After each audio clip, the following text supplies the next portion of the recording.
perspectiva weberiana, a função do sociólogo é compreender o sentido das chamadas ações sociais e fazer encontrar os nexos causais que as determinam. Então, por isso que a sociologia weberiana também é chamada de sociologia compreensiva. Mas o que são as ditas ações sociais?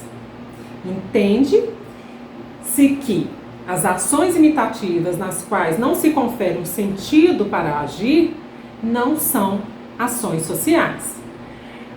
Mas o que é uma ação social? É toda conduta humana, individual e subjetiva.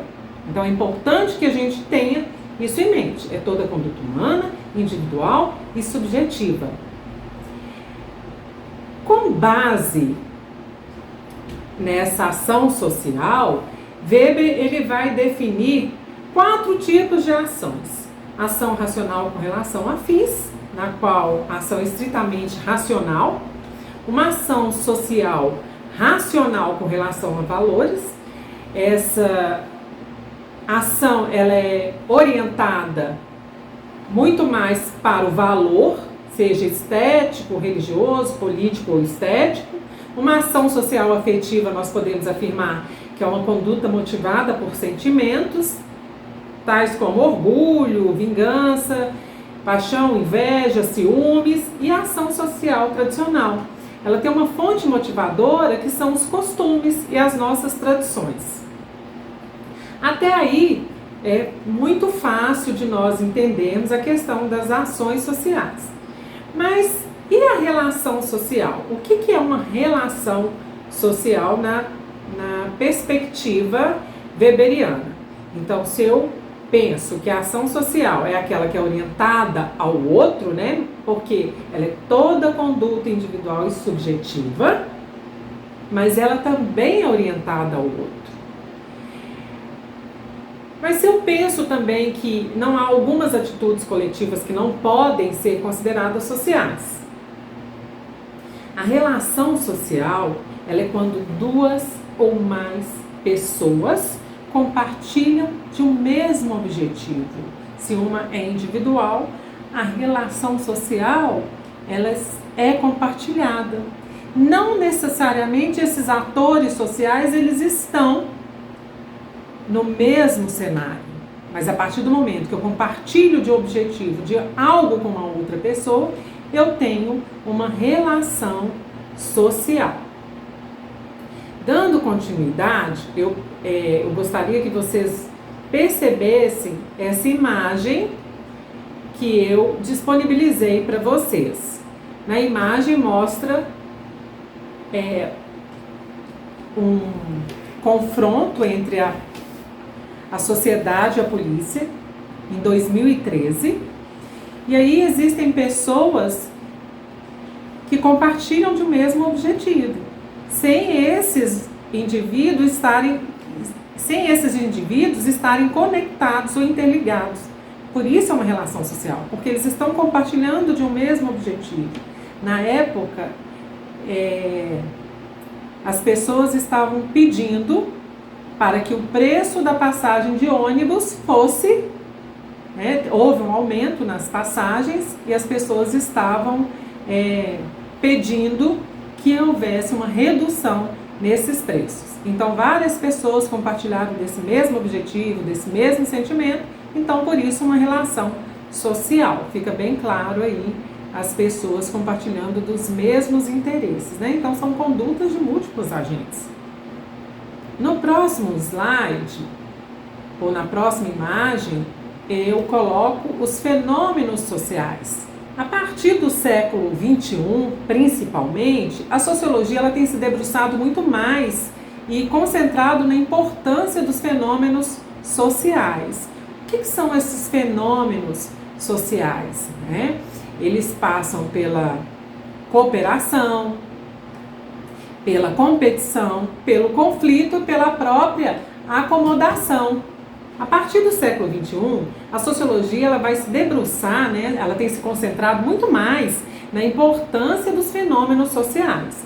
Os fenômenos sociais ou os fatos sociais que ocorrem em nossa sociedade, e vocês vão perceber pela imagem que eu disponibilizei, eu coloquei uma imagem do MST, do Movimento Sem Terra.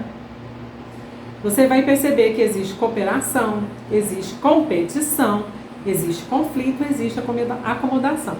Então, os fenômenos sociais, fazendo uma observação, você percebe que existe em todas as organizações, em todos os fenômenos ocorrem cooperação, competição, conflito e acomodação. Isso é visível, né? Como somos seres sociais, nós precisamos de cooperar, da cooperação do outro. E vai ficar muito mais claro na próxima imagem, quando eu falo dos processos sociais, que quer dizer o seguinte, que por meio desses processos sociais, a personalidade do indivíduo, ela se desenvolve e interage com a sociedade e com o estabelecimento do interrelacionamento entre os dois. Então, nessa imagem que você visualiza uma árvore, vários homens que estão cooperando, interagindo e um contato social, faz parte do processo social. E é dessa maneira que a nossa personalidade é formada. Mas o que é um contato social? O que é o contato social? É um aspecto fundamental que depende das nossas relações sociais. Eu preciso de um contato para que eu tenha uma relação social. E o que é uma interação social? É a reciprocidade dessas ações sociais. A comunicação, ela é fundamental para a cultura. Nós nos comunicamos por signos, por símbolos, por língua de sinais. Nós nos comunicamos o tempo todo. Ela é importante para a nossa cultura. É fundamental que haja cooperação. É indispensável para a manutenção e continuidade dos grupos e da nossa sociedade. Se nós não conseguimos cooperar um com os outros, a nossa sociedade está fadada ao desaparecimento. Somos seres sociais. Mas e a competição e o conflito? Eles vão alterar essas relações entre os indivíduos e os grupos. Sempre que falamos em conflitos, nos vem à mente que é algo ruim, que não é algo desejável. Mas o conflito, em certa medida, ele é muito relevante. Muitas vezes, chegamos a algum lugar, a um denominador comum, por causa dos conflitos que surgem. A impressão que temos é que relações que são conflituosas não são boas. Leia do engano. Muitas vezes o conflito ele é importante. A adaptação e a acomodação e assimilação, o que vem a ser isso? Nada mais do que fatores associativos que vão proporcionar a integração sociocultural entre os grupos e os indivíduos. Não é muito, quando a gente pensa, fala 3 palavras em uma mesma frase, pensando que vai mudar muito o sentido, não. Adaptar, todos nós passamos por esse processo de adaptação, nos acomodamos e assimilamos aquilo que estamos vivendo. Então, se eu penso na questão da economia solidária, por exemplo, é uma forma de cooperação, é uma forma de assimilação, existe uma forma de conflito, mas o que é uma economia solidária, por exemplo? Se eu penso em economia solidária, me vem à cabeça o professor Paul Singer. Ele era professor aposentado de economia e administração da Universidade de São Paulo e foi titular também da Secretaria Nacional de Economia Solidária. Ele vai definir a economia solidária como um modo de produção que se caracteriza por igualdade de direitos, em que os envolvidos compartilham desses meios de produção. Por quê? Porque eles são de posse coletiva daquelas pessoas que estão trabalhando com eles. E esse é o elemento central. Por quê? Porque o elemento central é a autogestão. Ou seja, os empreendimentos da economia solidária, eles vão ser geridos pelas pessoas que estão trabalhando de forma coletiva, inteiramente democrática, em que cada pessoa é sócio desse empreendimento e tem direito a um voto.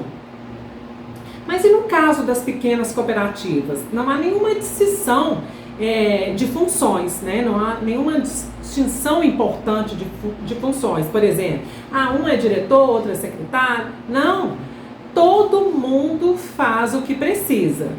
Agora, quando são maiores, quando são cooperativas maiores, aí sim, aí eu preciso e existe a necessidade que haja um presidente, um tesoureiro, existem essas funções que são especializadas.